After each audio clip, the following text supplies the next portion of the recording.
Oh, I think we busted their party by you sitting that side. It looks like. आप लोग मेरा solo close-up ले सकते हैं, no problem.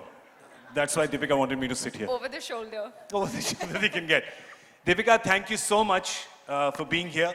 You're looking radiant, absolutely, as usual. Can we please give her a big round of applause? Thank you. They're a little stunned right now. They're a little stunned. All right, control yourself. थोड़ा dignity से Guys, रहिए, sir. please have your soup, really. मैंने अपने हाथों से बनाया, please have your soup. I just want to tell you people, we are here for a serious cause. We are all supporting it seriously, but we all don't have to be serious. Correct. Yeah, we can have some fun Yeah. because we're gonna have some fun as well. Deepika, let's first start with why this began, because you took a journey to speak about your own struggles. That was very brave that you did that, very unusual that you did that. Talk us through that period when you were making that decision to speak so openly about this. Good evening, everyone. You know, you used two words. You said brave and unusual. But when I spoke out in 2014, I didn't think it was brave or unusual. I just felt that I was being honest with an experience that changed my life forever. And for anyone who's ever experienced mental illness, it can be, I'm not saying it is, it can be a lonely journey. And I think that's when I realized that speaking up is how I wanted to take that journey forward. It was my learning, probably my calling, where I felt like even if by speaking up, if I was able to impact just one life, the purpose would be served. Where in 2022, I never imagined that today, you know, if you asked me in 2014, would I be sitting here having this conversation with you about the incredible work the foundation has done? No.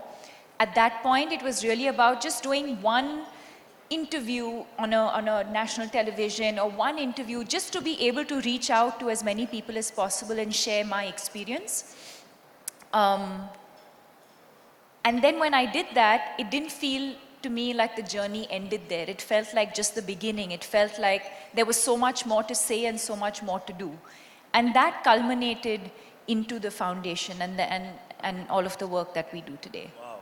If we just go back, and you do so much excellent work with this, I think like you're saying, if it can impact even one life, of course, when you spoke about it publicly, before that you had to speak about it privately because we all acknowledge it and you reach out to somebody, you know, a friend, whoever, to talk about it. And I think that's the first step that people find very difficult to make. So if you can just talk to people about that, did you face any resistance? Did you face acceptance? What happens in that first step? So I give all the credit to my mother for recognizing the signs and symptoms. Because it just happened out of the blue. I was on a career high, everything was going well, so there was no reason or no apparent reason why I should have felt the way I was feeling. But I would break down, you know, for no reason. I would feel, there were days when I just didn't want to wake up. I would just sleep because sleep for me was an escape. I was suicidal at times. And so, having to deal with all of that, and you know, when my parents live in Bangalore, and every time they sort of visited me, even now when they visit me, I always put on a brave front, like everything is okay, and you know, you always want to show your parents that you're fine, you know. And so I was doing one of those things of like, I'm fine, until, you know, they were leaving one day, they were going back to Bangalore, and I broke down, and my mother asked me the usual hygiene questions like, is it a boyfriend? Is it someone at work? Has something happened? And I just didn't have answers. It was none of these things. And it just came from a really empty, hollow place. And she knew instantly. And I think that for me was God sent. And I really hope, and I think that's one of the reasons why I set up the foundation, for us to be able to create that awareness, to be sensitive to the people around us, to look around us. If someone's feeling low, don't just pat them on the back and say, hey, you know what, it's going to be okay, or, you know, hey, you'll be fine. Or just listen to this music or play some upbeat music and think that everything's going to be okay. If you feel, and this is for everyone in this room, if you feel for a prolonged period of time, which is more than 3 weeks, if you feel a feeling of low or sadness, it is recommended that you see a psychiatrist or at least see a counselor. And my theory is always, I'd rather be overcautious than not. You know, it's the same way when you have, you know, when you have a stomach bug or, you know, you go and see a general practitioner. You can also go and see a general practitioner. That's one of the things that we do. We're capacity building for our country because we do not have enough mental health professionals to serve the 1.3, 1.4 billion people. So one of the things that we do is capacity building by educating general practitioners. So I'd say don't ignore the signs and symptoms. Don't ignore when someone's telling you they're feeling low or not feeling okay. Don't sort of brush it off by saying it's just a one-off. So coming back to this, yes, it's my mother who recognized that I needed help. I spoke to a counselor who I knew. Again, I was fortunate to have known someone within our family circle. And from my voice, she could tell that I needed professional help.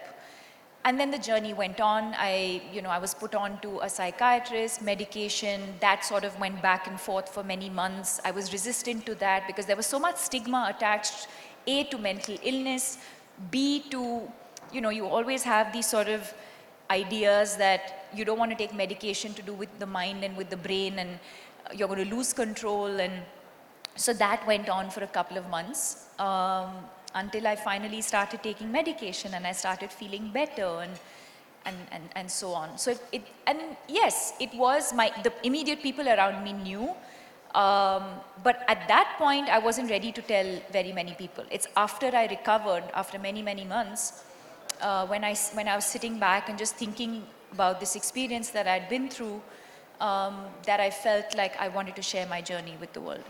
And through this entire period, I think we can give a round of applause for that, please, everyone. And through this entire period, you're getting up every morning and you're still having to put on the war paint and the smiles for the world because you've got to act in movies, you've got to sell movies, you've got to sell products, you're on this high. Geez, on a scale of 1 to 10, what was that difficulty level? Oh, very difficult. 11? Very difficult. Yeah, I mean, I can't even put a number to it. To just have to wake up every morning and to breathe, you know, to eat, to just do the basics was a struggle. So you can imagine having to put myself out there, be at events, engage with people, perform. Obviously took a lot. So I'm thinking the vision and the mission of the foundation, as you have said, from the time you started it to now, you know, it's obviously grown so much. So what is the vision and the mission now of the foundation at this moment? It is to give hope, you know, because like I said earlier, it can be a lonely journey. And we're here to say you are not alone. We're here to say we're in this together. When I say we, I mean us, those who experience mental illness, our caregivers, because we believe that they're an equally important part of this journey, and society and community at large. And so giving hope to every person experiencing stress, anxiety, and depression, and to let you know that we're not alone. And it stemmed from the one line, which was, you know, when I put my mind to it, I said, I don't want even one life to be lost because of mental illness. Wow, beautiful. Tell me, there obviously must be a lot of fulfilling moments that happen when you hear people's stories about the foundation has helped them. Can you recall any, like some fulfilling moments or times when you felt great peace almost that you did this, that you started this, and it's truly helping people? Every day. There's not a day that goes by when when a person doesn't come up to me and talk about an interview that I did or something that they read or something that they saw that that prompted them to seek help or encouraged them to tell someone they know to seek help, that they felt better, that they're on the journey to recovery. And each one of us in the foundation experience that on a daily basis. There's somebody or the other who'll always acknowledge the work that we've done. And that for us is the most fulfilling part. We can have numbers on a slide and talk about how many lives we want to impact in the next 5 or 10 years. Those are all long-term goals. But it is those everyday moments when you meet someone, when they say we saw an interview or, we saw this post on social media or, there was this one kid who came and said, I couldn't explain to my parents, I wanted to seek help, but I couldn't explain to my parents what I was going through. And I made them sit down and watch your interview. And after they watched your interview, they understood what I was going through. And they allowed me to go and see a psychiatrist. Those are the moments we live for. That's absolutely beautiful. That really is. It's the same vein. Oh, it is. that, okay. It's like, they're like, if you were not an actor, what would you be? So I've changed it to, if you were not a badminton player, what would you be? Because that means you can't say badminton player. But badminton would not have been my answer. Oh, we have something new coming. Yeah. So let's just, guys, just rewind, just delete. Let's do a little Christopher Nolan here. Just delete that. So Deepika, the question is, if you were not an actor, what would you be? I would have probably been an interior designer. Yeah, that's something I've always been very, very passionate There's somebody about. who's just bought a new apartment who's very excited. He's like, you get blue curtain. I'm happy to render free services. That's how passionate I am about interior design. I've always been, even as a kid. And at one point, I did have this plan to go to some design school abroad. Wow. And yeah. Can I just collectively say we are very happy you didn't make that decision? We are very happy that But I channelize my energies now differently. I do up the home and I keep changing things around and I have fun with it. Please do all those things, but don't stop doing films ever, right? So that's all. We are all very selfish people. We only care about that. Okay, I was not going to ask you your favorite film, but now I feel like we should ask her, no? Favorite character? Can we ask favorite character? Because film becomes like, oh no, you said something about the director and about the other.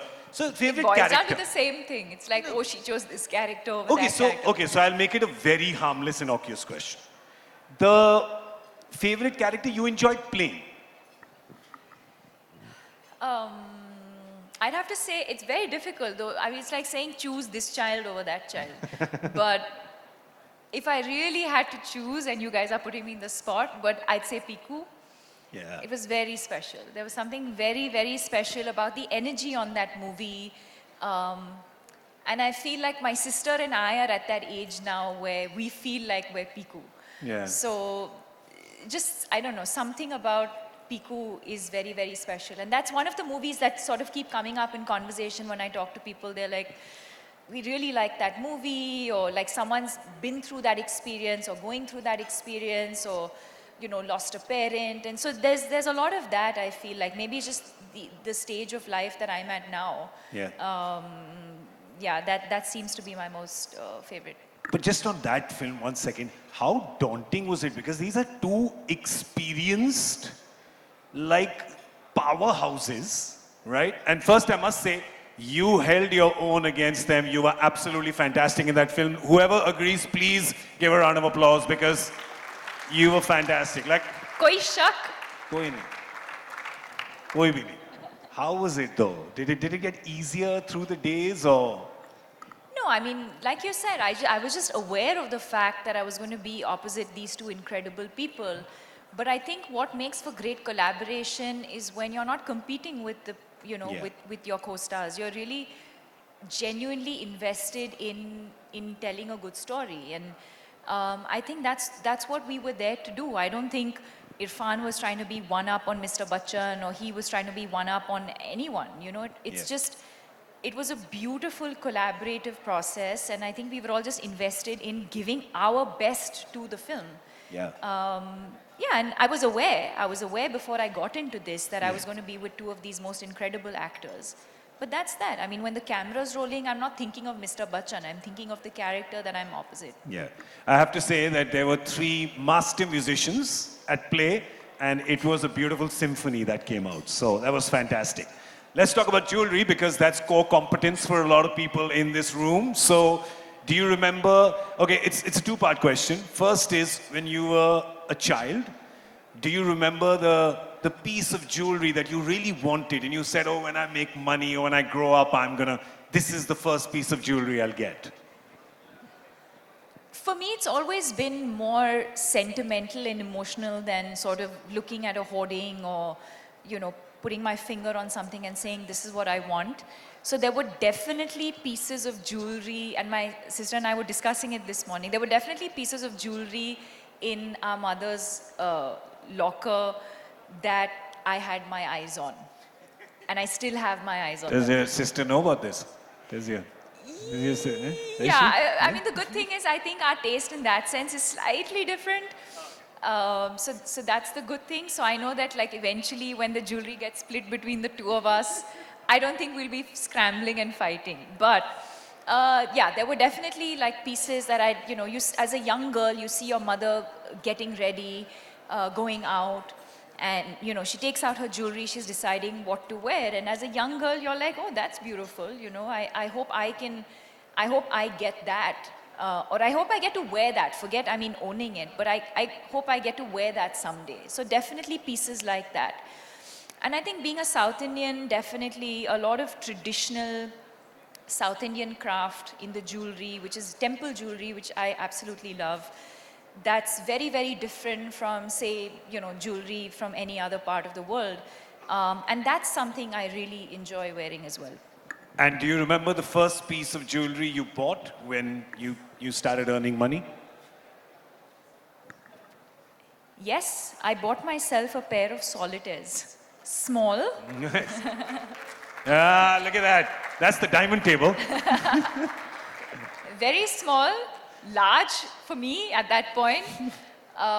But yes, I remember buying myself a pair of solitaires. Fantastic. Okay, before we wind up, I think people here want to know one thing about you that nobody knows. Give us something. Give us like one thing, something. Like you drink rasam straight from the katori or something. Just like we need something. I drink rasam like this. Oh, Lord. See, that I love South Indian food and rasam rice, I'm sure everybody knows that. I revealed the fact that if I was not an actor or a badminton player, I'd love to be an interior designer. That I'm OCD, does anyone know that?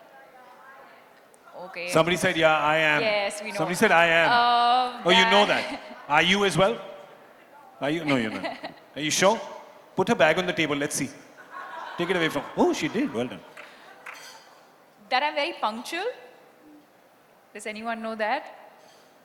I'm punctual. Oh, they don't know 'cause- management. Time management. Time management. Okay, I'm great with multitasking. I'm very good with time management, and my gut instinct is something I protect.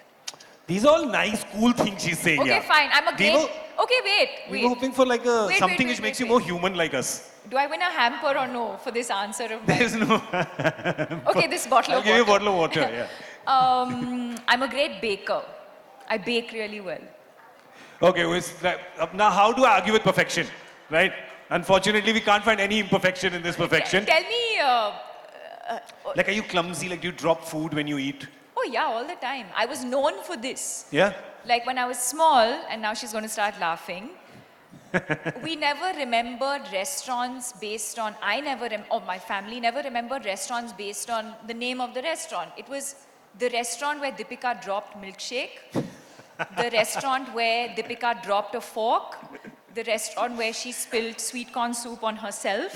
So that's how we remembered restaurant names. Nice. And I think that's how those restaurants are now advertising in Bangalore as well. This is where Deepika spilled soup, so please come and have some. Ladies and gentlemen, Deepika Padukone, a big round of applause, please. Thank you so much for being here. Thank you. Thanks, everyone. Can we please have a big round of applause?